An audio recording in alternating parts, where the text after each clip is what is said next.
വരൂ, സുന്നത്ത് ജമാഅത്തിന് വേണ്ടി പ്രവർത്തിക്കൂ, അത് വിശ്വസിച്ചുകൊണ്ട് ഈമാനോടെ ജീവിച്ച് മരിക്കൂ. ഇത് പറയലാണ് ലക്ഷ്യം. അന്ധവിശ്വാസമാണ് മഖബറകളൊന്നും ഖബറിന്റെ മഹത്വമുണ്ടെന്ന് വിശ്വസിക്കലെന്നും മനോരമയിൽ പിടിക്കപ്പെട്ട പ്രതികൾ പറഞ്ഞപ്പോ ആ ഒരാശയം ഇവിടെ നിലനിൽക്കാൻ പാടില്ലല്ലോ. അല്ലാഹുവിന്റെ റസൂൽ സല്ലല്ലാഹു അലൈഹി വസല്ലം ഖബറിന്റെ സമീപത്ത് എന്നിട്ട് അസ്സലാമു അലൈക്കും യാ അഹ്ലൽ ഖുബൂർ, ഖബറിലുള്ളവരെ വിളിക്കുകയാണ്.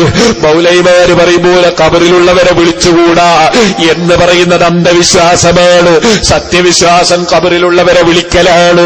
റസൂലുള്ള വിളിക്കുന്ന യാ അഹ്ലൽ ഖുബൂർ, ഖബറാളികളെ അസ്സലാമു അലൈക്കും. എന്നിട്ട് അല്ലാഹുവിന്റെ റസൂൽ അവിടുന്ന് ദുആ ചെയ്യുന്നു, നസ്അലുല്ലാഹ ലനാ വലക്കുമുൽ ആഫിയ. ഒരു കാര്യം കിട്ടാൻ വേണ്ടി, നമുക്ക് ദുനിയാവിൽ സുഖം കിട്ടാൻ വേണ്ടി, ആഖിറത്തിൽ സുഖം കിട്ടാൻ വേണ്ടി, മുറാദ് ഹാസിലാകാൻ വേണ്ടി മഖ്ബറയിലേക്ക് ഖബറിന്റെ സമീപത്ത് പോയാൽ അന്ധവിശ്വാസം എന്നല്ലേ മുജാഹിദ് മതം, ജമാഅത്ത് മതം. എന്നാൽ ഇസ്ലാം മതം എന്താണ്? അത് റസൂലുള്ള പഠിപ്പിക്കുന്നു. ഖബറിന്റെ സമീപത്ത് എന്ന് ഖബറാളിയെ വിളിക്കുന്നു, യാ അഹ്ലൽ ഖുബൂർ, ഖബറാളികളെ നിങ്ങൾക്ക് സമാധാനത്തിന്റെ സന്ദേശമുണ്ട്. ഇതും പറഞ്ഞിട്ട് ഖബറിന്റെ സമീപത്തുനിന്ന് റസൂലുള്ള അല്ലാഹുവോട് ദുആ ചെയ്യുന്നു, നസ്അലുല്ലാഹ ലനാ വലക്കുമുൽ ആഫിയ, നമ്മൾക്കും നിങ്ങൾക്കും അല്ലാഹ് സൗഖ്യം നൽകട്ടെ. ചോദിക്കട്ടെ, അല്ലാഹുവിന്റെ റസൂല് ഖബറിന്റെ സമീപത്ത് പോയി പ്രാർത്ഥിച്ചത് എന്തിനാണ്? മഹാന്മാരെ ഖബറിലുള്ള ദുആക്ക് ഉത്തരമുണ്ട്. അത് റസൂലുള്ളാഹിക്കറിയാം. ഖബറിലുള്ളവരെ വിളിക്കണമെന്ന് അല്ലാഹുവിന്റെ റസൂലാ പഠിപ്പിച്ചത്. ഖബറിങ്കൽ ദുആ ചെയ്യണമെന്ന് അല്ലാഹുവിന്റെ റസൂലാ പഠിപ്പിച്ചത്. അത് അതാ. ചോദിക്കട്ടെ, ഇബ്നു തൈമിയ്യ തന്നെ ഉദ്ധരിച്ചിട്ടില്ലേ?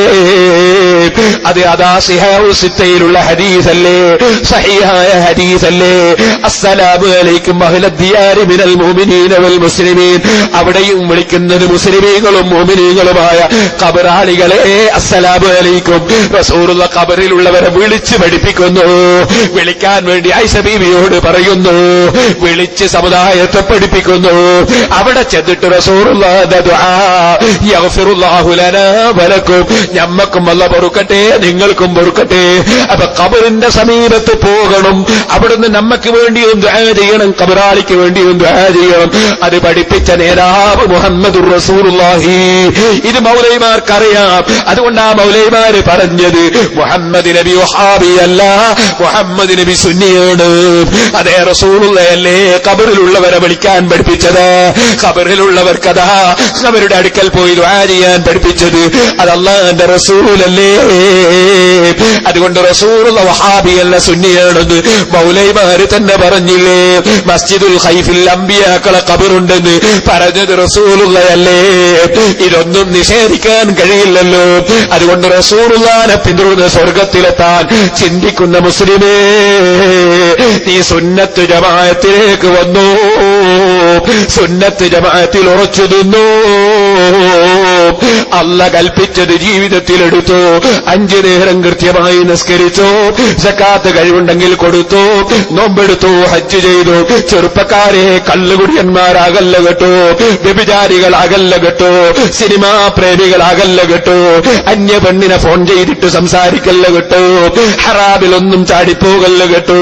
രഹസ്യങ്ങളും പരസ്യങ്ങളും അറിയുന്ന രാജാവ് അവന്റെ വെള്ളം കുടിച്ചവന്റെ ഭക്ഷണം കഴിച്ച് ജീവിക്കുമ്പോ അവൻ കൽപ്പിച്ചതെടുത്തവൻ വിരോധിച്ചതൊഴിച്ച് ആരെയും തെറ്റിദ്ധരിക്കാതെ, പണ്ഡിതന്മാരെ ഗ്രൂപ്പ് തിരിക്കാതെ, ആലിമീങ്ങളെ ആദരിച്ച് അതേ സയ്യിദന്മാരെ ബഹുമാനിച്ച്, അല്ലാഹ് ബഹുമാനിച്ചതിനെയൊക്കെയും ബഹുമാനിച്ച് ഈമാൻ സലാമത്തായി മരിക്കാൻ വേണ്ടി പരിശ്രമിച്ചോ, പ്രാർത്ഥിച്ചോ.